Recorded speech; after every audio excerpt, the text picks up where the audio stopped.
আমি কে?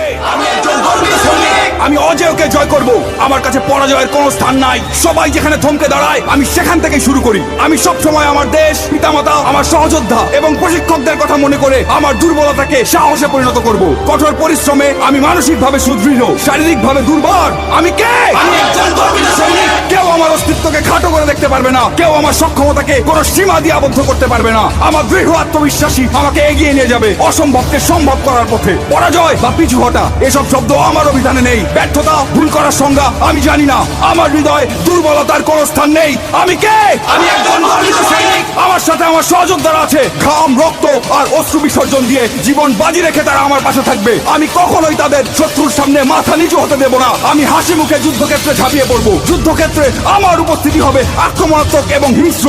শত্রু আমাকে দমিয়ে রাখতে পারবে না। আমি কে? আমি একজন গর্বিত সৈনিক। আমি যুদ্ধক্ষেত্রে শুধু বিজয়ের অর্থ বুঝি। পরিস্থিতি যতই খারাপ হোক না কেন, আমার হাত পা গুলো দুর্বল হয়ে পড়লে আমার মানসিক শক্তি আমার শরীরকে এগিয়ে নিয়ে যাবে। কিন্তু আমি কখনোই আত্মসমর্পণ করব না। আমি সর্বদা আমার দেশের সম্মান, গৌরব এবং মর্যাদা সমুন্নত রাখবো। আমি কে? আমি বাংলা মায়ের একজন গর্বিত সৈনিক। দেশ আমাকে স্মরণ করবে, ইতিহাস আমাকে স্মরণ করবে। আমি কে? আমি একজন গর্বিত সৈনিক। আমি কে? আমি একজন গর্বিত সৈনিক। আমি কে? আমি একজন গর্বিত সৈনিক।